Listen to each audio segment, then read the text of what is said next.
Kristo ay itinampok, sa Kanya tayo'y dumulog, kasamaan ay natapos. Hallelujah,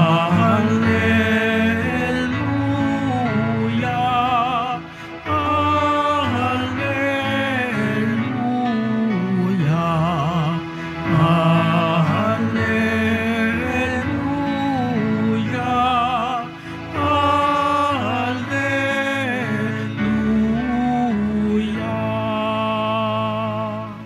Sumainyo ang Panginoon. At sumaiyo rin. Ang mabuting balita ng Panginoon ayon kay San Lucas. Papuri sa iyo, Panginoon.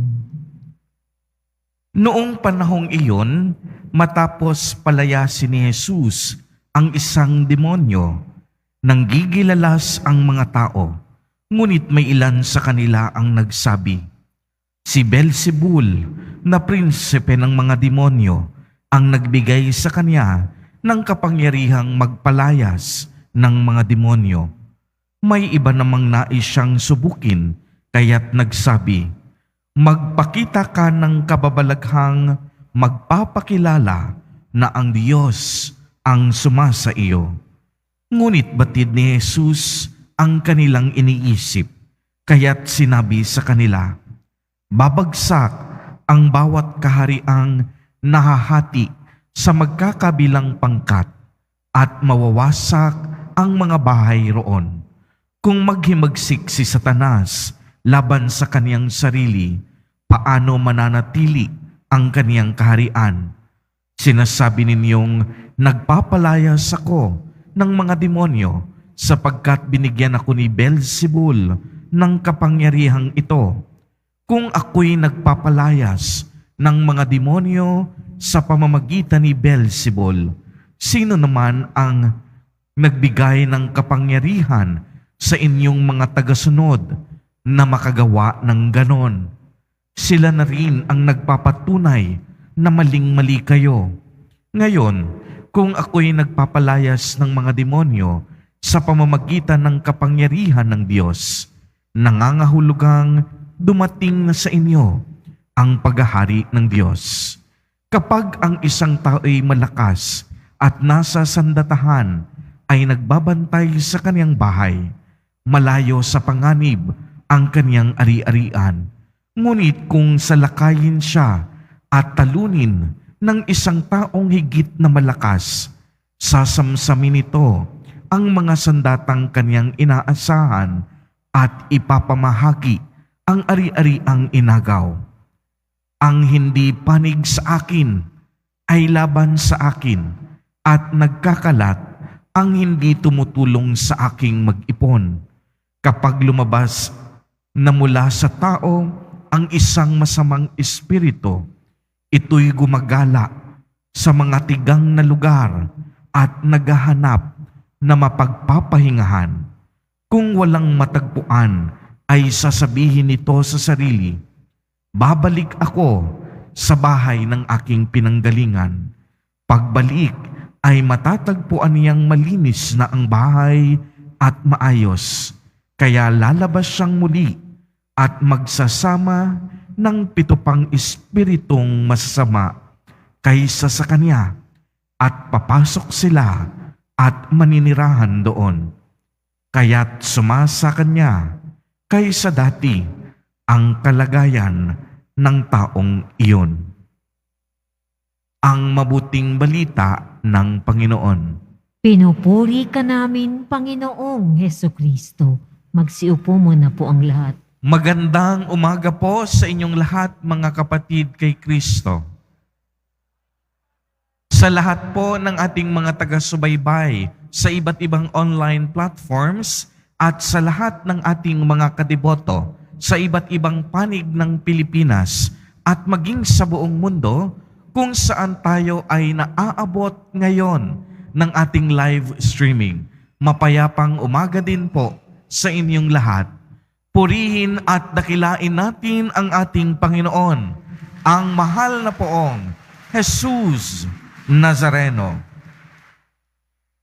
Mga kapatid kay Kristo at mga kadeboto, malugod po namin kayong tinatanggap sa Basilica Minor at Pangbansang Dambana ni Jesus Nazareno. Tampok po sa ating ebanghelyo sa araw na ito ang mga tao na namangha nang makita si Jesus Nazareno na gumagawa ng himala. Subalit ang pagkamangha nila ay hindi palaging humahantong sa pananampalataya.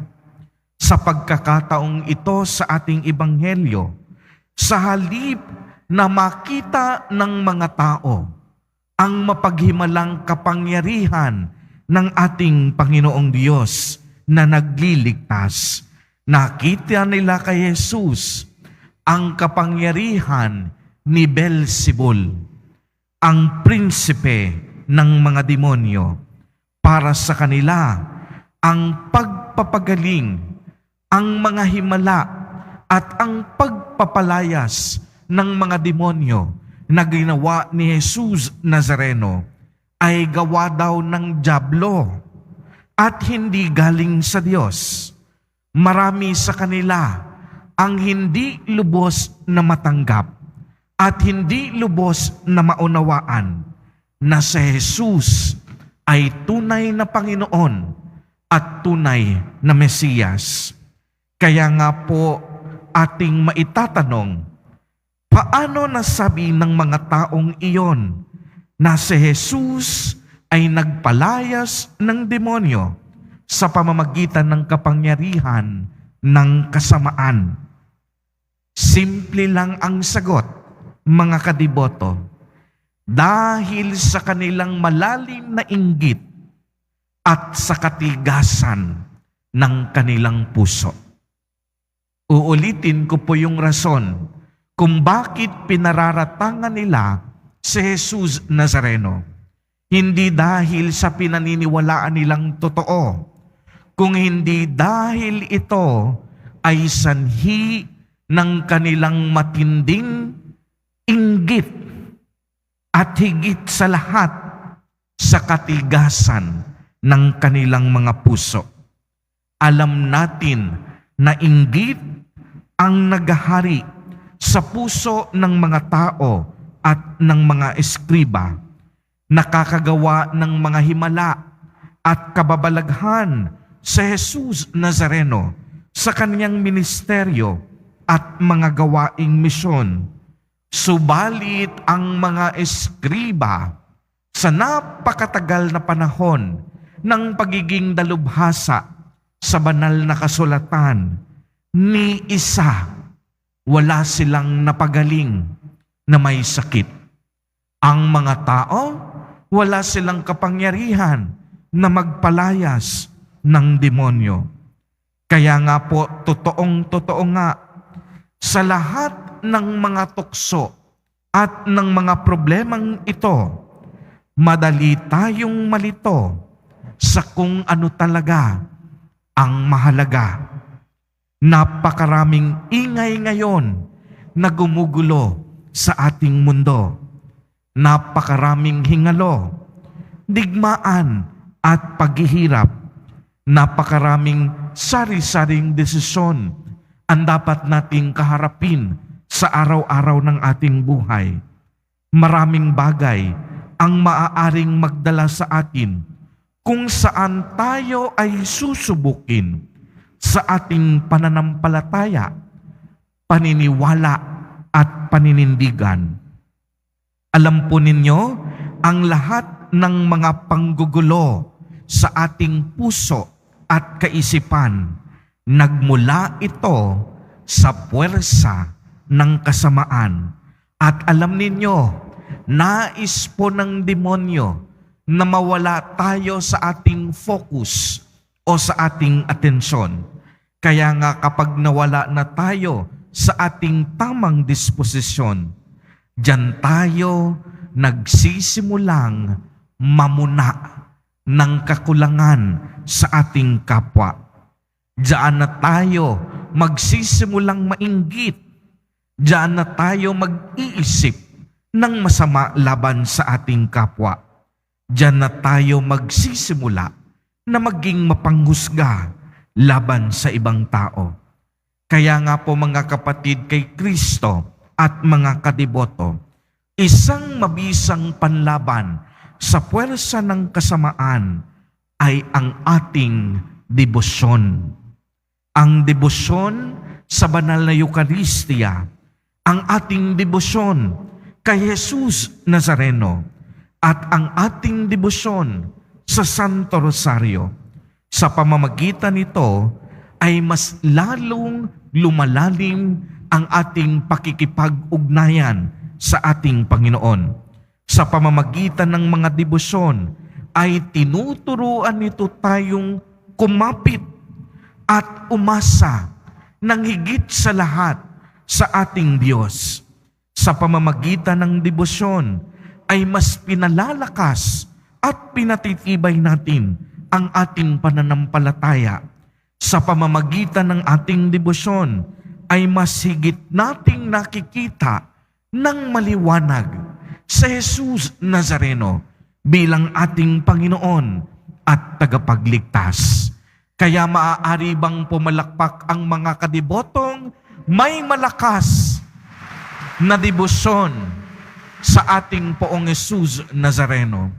Dahil alam po ninyo, naniniwala tayo na sa pamamagitan ng ating debosyon, nilalayo tayo ni Jesus Nazareno sa lahat ng panganib, sa lahat ng masasama, at sa lahat ng mga masasamang espiritu na maaaring umaligid at sumanib sa ating pagkatao.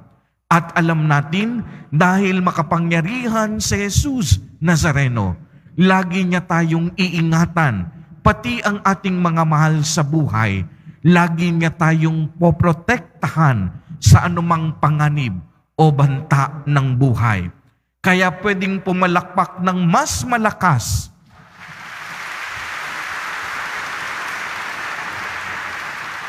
ang mga kadibotong naniniwala na sa araw-araw tayo ay pinoprotektahan ng ating mahal na Poong Jesus Nazareno. Naniniwala tayo na sa pamamagitan ng ating debosyon, tayo ay pinalalakas ni Jesus sa ating pananampalataya. Sa pamamagitan ng ating pagsisimba, sa pamamagitan ng ating pananampalataya, inaadya niya tayo sa lahat ng panganib at masamang puwersa. Kaya mga kapatid kay Kristo at mga kadiboto, minsan mapapaisip tayo na sa dami ng problema na ating pinagdadaanan sa araw-araw, makakayanan ba natin ang mga ito?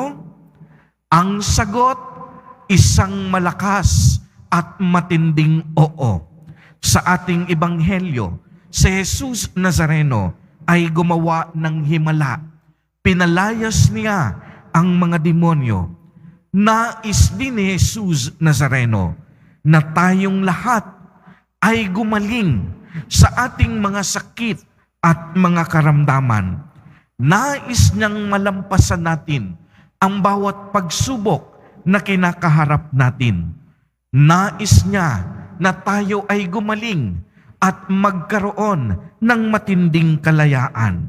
Subalit, may kailangan tayong gawin, mga kapatid kay Kristo at mga kadiboto. Dapat, wag na wag tayong magdududa sa kapangyarihan ni Jesus Nazareno. Tayo naway araw-araw na magtiwala at maniwala sa Kanyang kapangyarihan. Amen. Purihin at dakilain natin ang ating Panginoon, ang mahal na Poong Jesus Nazareno.